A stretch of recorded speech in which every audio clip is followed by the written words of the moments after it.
Jugadores, jugadoras y curiosos que me dan una oportunidad, sean nuevamente bienvenidos a este bonito y emergente canal. Seré honesto con ustedes, yo suponía que por la gente involucrada, supuse que Ni no Kuni sería una gran aventura que me tomaría tiempo dar mi opinión, por lo complejo que podría llegar a ser.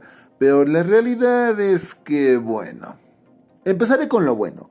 Ni no Kuni Cross Worlds es un juego que se ve en palabras sencillas espectacular, gracias a que el estudio Ghibli del maestro Hayao Miyazaki está involucrado. En su arte vemos un mundo de fantasía pintoresco con personajes bonitos y una atmósfera digna de cualquier obra del estudio. La música también es otro de sus grandes aciertos, estando involucrado Yoe Hisaishi, quien también estuvo involucrado en las bandas sonoras del Viaje de Chihiro y el increíble Castillo Vagabundo.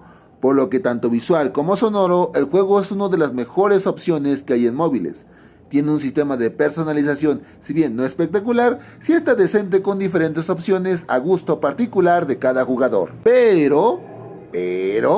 la esencia del juego es, por decirlo menos, aburrido, y es que se debe al exagerado uso del modo automático. Si bien ya había leído algo al respecto, supuse que como todo juego sería una opción prescindible que podrías quitar y jugar para volver a activarla cuando estuviéramos farmeando recursos, pero no es así. El juego prácticamente se juega solo, tú solo tienes que presionar los diálogos para avanzar y nuestro personaje hará lo que se tenga que hacer y volveremos a tocar la pantalla para escoger otra misión.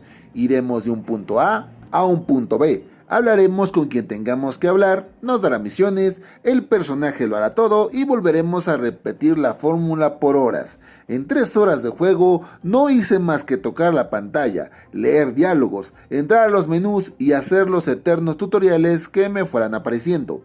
Todo eso hace que el juego se sienta tedioso, aburrido y repetitivo. Los 3 pecados que un juego no puede cometer. Investigando un poco, me entero que el juego se unió al tren de los blockchain y planean incorporar NFT más adelante. El juego usa 2 monedas, Terite, que obtendrás jugando al juego en su moción historia, y Asterite, que la podrás conseguir en duelos PvP con otros jugadores. Estas monedas se pueden ir intercambiando entre jugadores, conservarlas o venderlas. Esto puede ser muy malo, porque si han vivido debajo de una piedra el último mes, las criptomonedas han ido en picada, haciendo perder millones de dólares a los inversionistas, y más a los minoritarios. Por lo que Ni no Kuni Cross Worlds se une a una corriente en decadencia, lo que puede que hunda lo que pudo ser un increíble juego. ¿Vale la pena? Honestamente yo diría que no. Puede verse muy bonito y todo, y tener una gran banda sonora, pero si es una historia aburrida, donde solo eres un mero espectador, creo que hay formas más interesantes en las que puedes perder tu tiempo.